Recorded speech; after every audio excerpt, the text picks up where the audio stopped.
बच्चों, हम लोग अमृता शेरगिल पाठ पढ़ रहे थे, पाठ 13 अमृता शेरगिल। हमने देखा कि किस प्रकार पाठ में अमृता शेरगिल के पिता ने उनकी प्रतिभा को उनके माता पिता ने पहचाना और उनको समय से ही उसका प्रशिक्षण दिया, जिसमें उनकी रुचि थी चित्रकला में।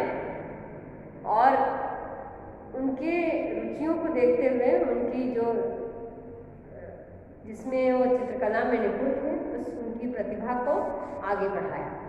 और किस प्रकार उन्होंने अब आगे अपनी प्रतिभा को आगे बढ़ाया और किस प्रकार अपनी पूरे विश्व भर में अपनी पहचान इस जगत में बना ली, इसको हम लोग देख रहे थे। तो बच्चों, हम लोग पाठ में अब आगे देखेंगे कि किस प्रकार प्रोफेसर पियरे के संपर्क में आकर उन्होंने अपनी चित्रकला को आगे बढ़ाया, उनके संपर्क में आके, और उनके जैसे कुछ गिने चुने शिष्य थे, उन्हीं शिष्यों में से अमृता शेरगिल भी उनकी एक शिष्य बनी। एक बार उन्होंने अमृता शेरगिल को उनकी स्केच बना के, उनका फोटो बना करके उनको भेंट किया था। अब आगे देखिए बच्चों, पाठ में हम लोग पढ़ते हैं कि आगे क्या हुआ। अमृता विभिन्न विषयों पर तैल चित्र बनाती थी, ऑयल पेंटिंग जिसको बोलते हैं, तैल चित्र बनाती थी। लोग उनके चित्र देखते ही रह जाते। उन्होंने 5 वर्ष तक पेरिस में रहकर चित्रकला की बारीकियों का ज्ञान प्राप्त किया। शीघ्र ही वे बड़े बड़े कैनवसों पर पश्चिमी तरीके के तैल चित्र बनाने लगे। लोग इतना अच्छा वो तैल चित्र बनाती थी, ऑयल पेंटिंग, कि लोग उसको देखते ही रह जाते थे। और उन्होंने 5 वर्ष तक पेरिस में रहकर चित्रकला की बारीकियों को सीखा कि एक अच्छे चित्रकार को किन किन चीज़ों को ध्यान में रख करके चित्र बनाना चाहिए। तो चित्रकला की बारीकियों को सीखा। शीघ्र ही वे बड़े बड़े कैनवसों पर पश्चिमी तरीके के तैल चित्र बनाने, धीरे धीरे वो बारीकियों को सीख गई और वो पश्चिमी वेस्टर्न आर्ट जिसको बोलते हैं, पश्चिमी तौर तरीके से बड़े बड़े कैनवास पे तैल चित्र बनाने लगे। 20 वर्ष की अवस्था में अमृता द्वारा बनाया गया चित्र नव युवतियाँ विशिष्ट कला प्रदर्शनियों में दिखाया गया। जब 20 वर्ष की अवस्था में थी तो उनके द्वारा जो बनाए गए चित्र थे, नव युवतियाँ, उसको जो एग्जीबिशन लगता है, कला की प्रदर्शनी लगी थी, उस प्रदर्शनी में उस चित्र को उनके रखा गया।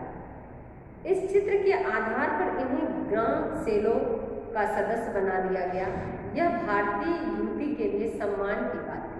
इस चित्र के आधार पर उन्हें ग्रांड सेलो का सदस्य बना दिया गया।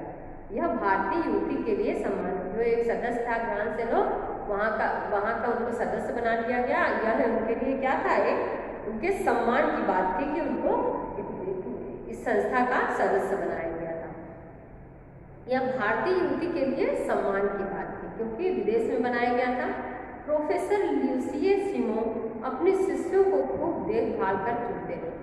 वे अमृता की चित्रकला में सिद्धांत और मौलिकता के सुंदर और अनोखे मेल से अत्यंत प्रभावित हुए। उन्होंने कहा, वह दिन शीघ्र अवश्य आएगा जब मैं गौरपूर्वक कहूँगा कि अमृता मेरी शिष्या है। उनके ये शब्द जल्दी ही सच हुए। चित्रकला जगत में अमृता का नाम जाना जाने लगा। देखिए बच्चों,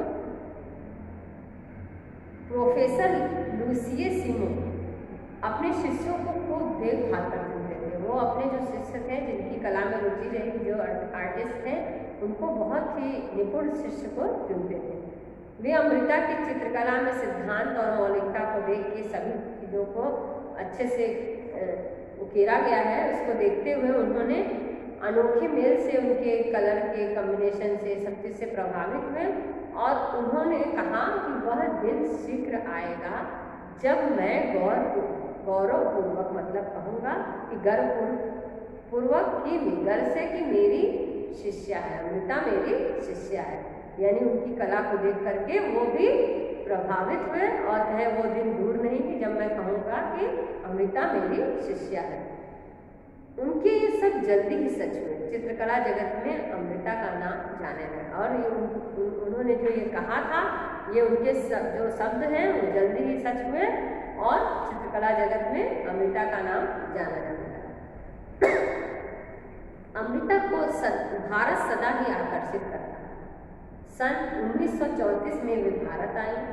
अमृता शेरगिल ने अपनी कल्पना और यथार्थ का अनूठा मिश्रण कर भारतीय चित्रकला को नया बनाया। अमृता चूँकि भारत में जन्मी थी, भारत की रहने वाली थी, इसलिए उनको जो है भारत से लगाव था और हमेशा उनको भारत जो है आकर्षित करता रहा।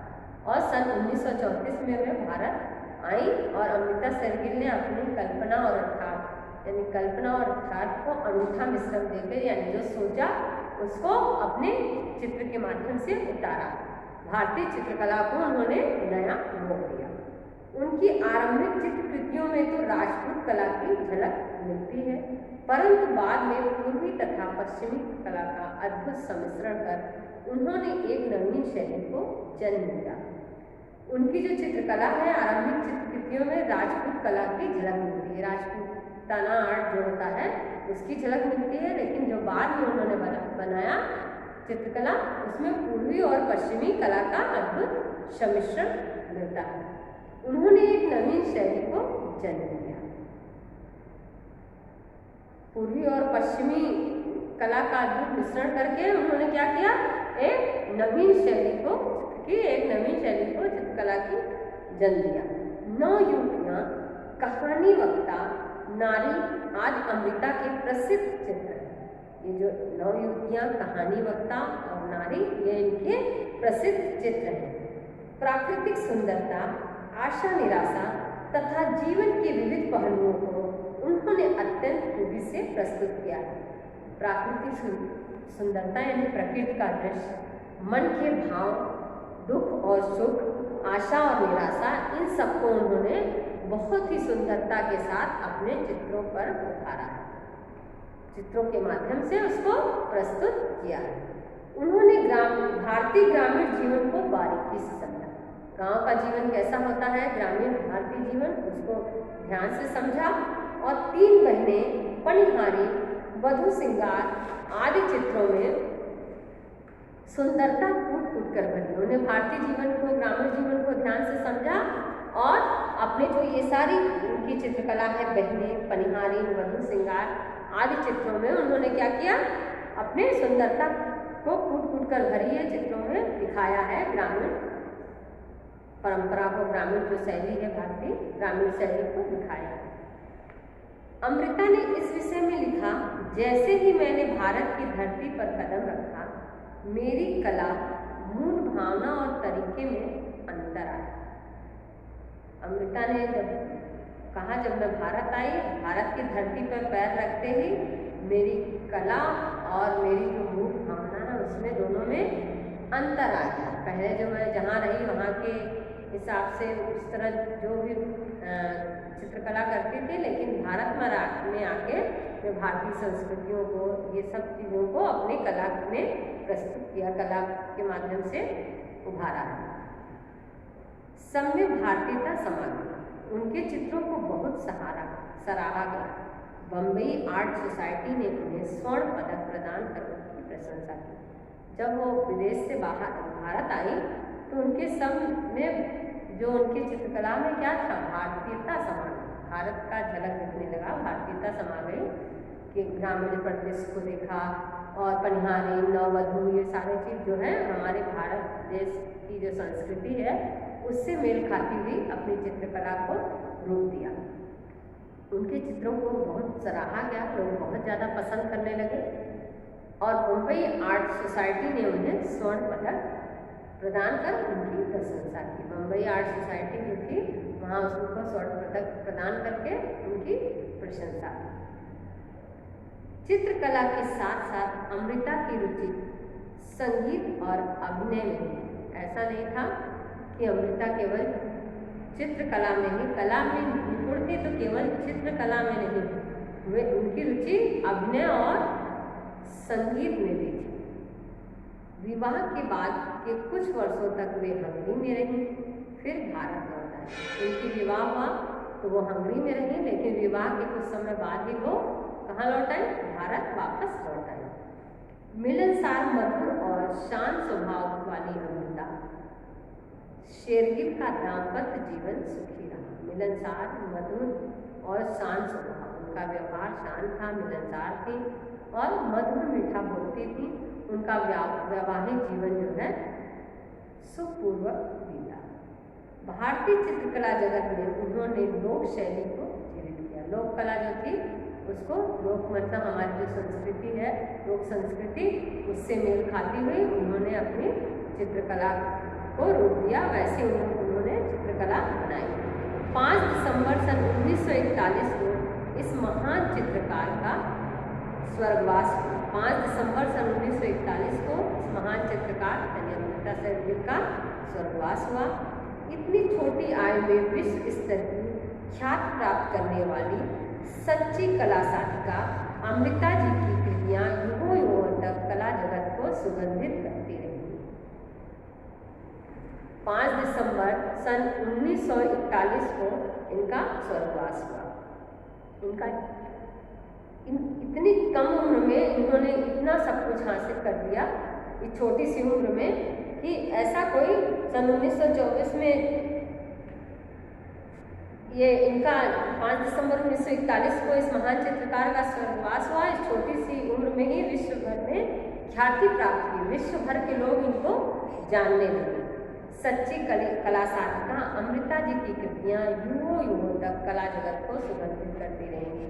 यानी युगों युगों तक लोग उनके कला को याद करते रहेंगे, कला जगत को सुगंधित करती रहेंगी। अमृता शेरगिल की कृतियाँ लोग उन्हें भूलेंगे नहीं। कला जगत को अमृता जी की कृतियाँ युगों युगों तक सुगंधित करती रहेंगी और इस महान ख्याति प्राप्त करने वाली सच्ची कला साधिका अमृता जी को लोग याद रखेंगे। बच्चों, हम लोगों ने आज पाठ में अमृता शेरगिल जो महान चित्रकार थी, इनके बारे में पढ़ा कि किस प्रकार इन्होंने बचपन से ही इनकी रुचि देखते हुए इनके पिता ने इनको, माता पिता ने इनको तरह तरह से देश विदेश में प्रशिक्षण दिया और इनकी कला में निखार आया और धीरे धीरे इतनी महान कलाकार बन गई कि इनको संपूर्ण देश में ख्याति प्राप्त हो गई, लोग जानने लगे। आज ये हमारे बीच नहीं है, फिर भी इनकी कला हमारे साथ है। तो ये ख्याति प्राप्त अमृता शेरगिल जो थी, ये अमृता शेरगिल चित्रकला की साधिका, इनको हम लोग आज भी लोग कला जगत में उनको जानते हैं लोग, या वो चारों तरफ सुगंधित फैली हुई हैं। उनको लोग अमृता शेरगिल चित्रकला के क्षेत्र में जो एक साधिका थी, उनको लोग जानते हैं। तो बच्चों, हम लोग पढ़ लिया आज का पाठ। अब हम लोग अगली क्लास में पाठ में अभ्यास में दिए हुए प्रश्नों को हल करेंगे। जो हमारे प्रश्न दिए हैं, इसको हम लोग अगली क्लास में हल करेंगे कि पाठ में क्या बताया गया है। तो पाठ का सारांश हम लोग देखेंगे और पाठ के अभ्यास प्रश्नों को देखेंगे। बच्चों, पाठ के जो शब्दार्थ हैं, इसको आप अपनी कॉपी में अच्छे से साफ एवं सुंदर अक्षरों में लिखेंगे। अभी तक तो हम लोगों ने जो भी पढ़ा था वो हमारे यूनिट फर्स्ट और हाफ ईयरली का पोर्शन था। अब हम लोग अपने सेकेंड यूनिट और एनुअल पोर्शन का लेसन पढ़ रहे हैं। इसको आप अच्छे से साफ एवं सुंदर हैंडराइटिंग में पाठ के शब्दार्थ लिखेंगे और अगली क्लास में हम लोग अभ्यास के प्रश्नों को हल करेंगे। तो आज हम लोग इतना ही पढ़ते हैं। अगली क्लास में हम लोग अभ्यास के प्रश्न के साथ फिर मिलेंगे। धन्यवाद।